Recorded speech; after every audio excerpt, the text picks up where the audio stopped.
নমস্কার, কেমন আছেন সবাই? ব্লগ বাই পূর্ণিমা আরেকটি ব্লগে আপনাদেরকে স্বাগত। সকাল এখন বাজে 8:30। তো আমি বাজার থেকে নিয়ে এসেছি কলা।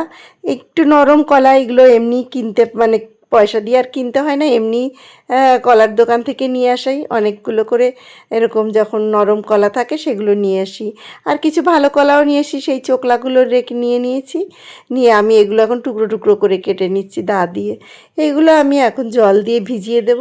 আর এই কলার খোসার জল গাছে দিলে কিন্তু খুব গাছের জন্য খুব ভালো খাবার একটা এটা।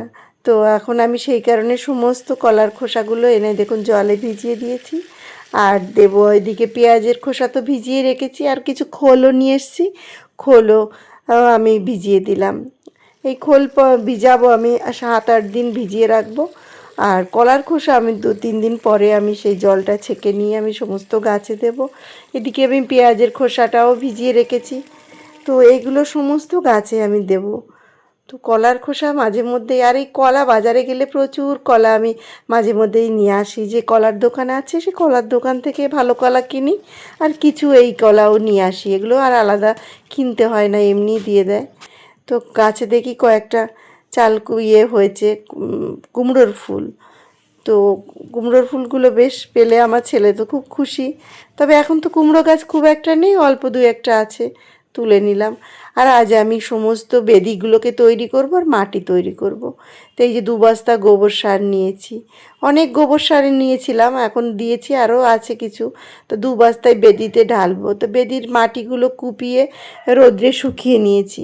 আর এখন এই যে শুকিয়ে নিয়েছি, আর কোপানো হয়ে গেছে, নরম ঝুরো ঝুরো ঝুরো হয়ে গেছে। আর এখন এই যে এই গোবর সারটা দিয়ে এখন এই মাটিটাকে মিলিয়ে এর মধ্যে এখন সবজি লাগাবো, নানান ধরনের সবজি লাগাবো, শাক লাগাবো। এগুলো এই মাটিটাকে শুকনো করে তারপরে গোবর সার দিয়ে এর মধ্যে হাড় গুঁড়ো, শিংকুচি এগুলো একটু দিয়ে দেবো। দিয়ে মাটিটাকে একটু ওলট পালট করে দিয়ে একটু তারপরে এর মধ্যে আমি আজ দানা ছড়িয়ে দেবো সমস্ত। আর আজ প্রচণ্ড রোদ, আর এত রোদ, জানি না বিকালের দিকে হয়তো বৃষ্টিও আসতেও পারে।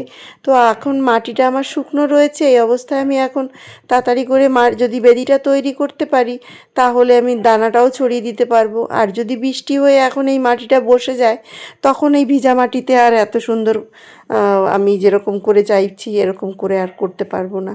তাই আজ আমি জলদি জলদি সমস্ত মাটি, বেদির মাটিও রেডি করে নিচ্ছি। তো 2-3 দিকে আমার বেদি করা রয়েছে। এই যে এই বেদি তো এখন পরিষ্কার হয়ে গেছে, শীতের সবজি তুলে নিয়েছি, এখন গরমের সবজি লাগাচ্ছি। এখন এখানে নোটে শাক লাগাবো, নোটে শাক, কিছু লাল শাক, যেমন নানান রকম দানা এনেছি, তো সেই সব দানাগুলোও বসাবো। তো এইভাবে গোবর সার না দিয়ে এখন যদি এই মাটিটাতে এমনি কুপিয়ে লাগাই তাহলে কিন্তু আর ভালো হবে না। তার জন্য আমি এইভাবে মাটিটাকে আগে তৈরি করে নিচ্ছি, এরপরে আমি শাকের দানা ছড়িয়ে দেব। তারপর ঝিঙে লাগাবো, কুমড়ো, চাল কুমড়ো, শসা, এগুলো সমস্ত সব নিয়ে এসেছি। যে ঝিঙে, ভেন্ডি, এগুলো সব দানা আজ বসিয়ে দেব। তো বেদিটাকেও রেডি করব, আর ওদিকে নিচেও আমি কয়েকটা টব টব তো খুব একটা বড় নয়, অনেক 2টো বালতি আর 2-3টে বস্তায় আলাদা আলাদা করে এরকম করে গাছ বসাবো। বেশ কিছু ভেন্ডি গাছ বসিয়ে দিলে প্রচুর ভেন্ডি, যা ভেন্ডি হয় তাও আমার সংসারে খেতেও পারি না, আরও বরং এর চতুর্দিকে আমার সবাইকে একটু দিতে হয়। আর ছাদ বাগানের জিনিস সবাইকে দিয়ে খাওয়ার মজাটাই আলাদা। তবে এই দেখুন, ছাদ বাগানে যখন এই মাটিটা তৈরি করি তখন খুবই কষ্ট হয়, তবে যখন আবার এত সুন্দর সবজি বা ফলের গাছগুলো হয় তখন সমস্ত কষ্ট দূর হয়ে যায়।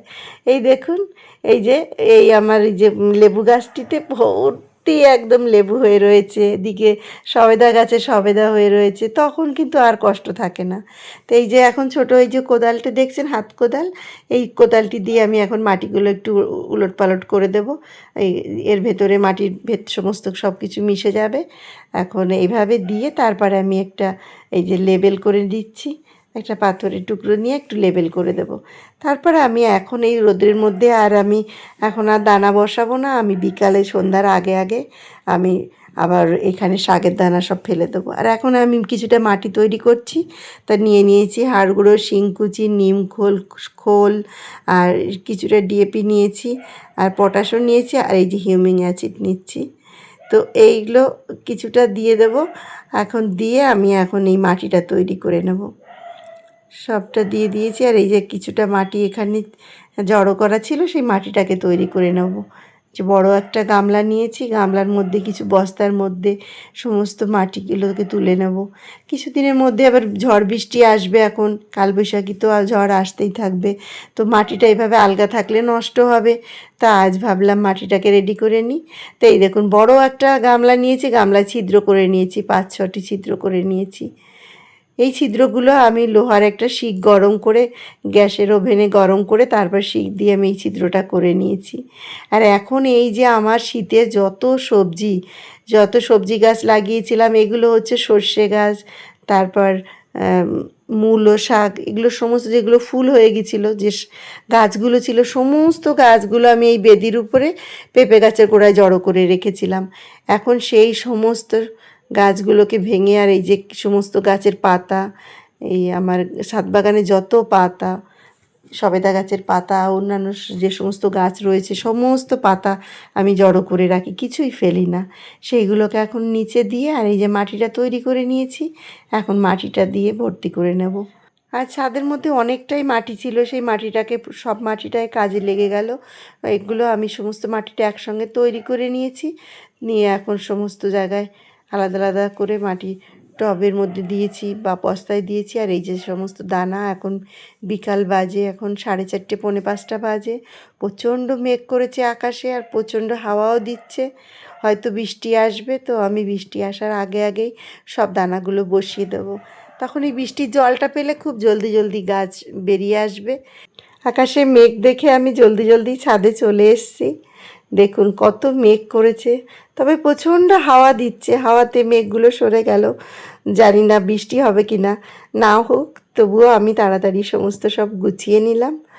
তো আজকের মতন ব্লগটি আমি এখানেই শেষ করছি। সুস্থ থাকবেন, ভালো থাকবেন। আমার ব্লগটি ভালো লেগে থাকলে প্লিজ একটি লাইক কমেন্ট করে আমার চ্যানেলটি সাবস্ক্রাইব করবেন, সঙ্গে থাকবেন। আবার একটি নতুন ব্লগে দেখা হবে। বাই।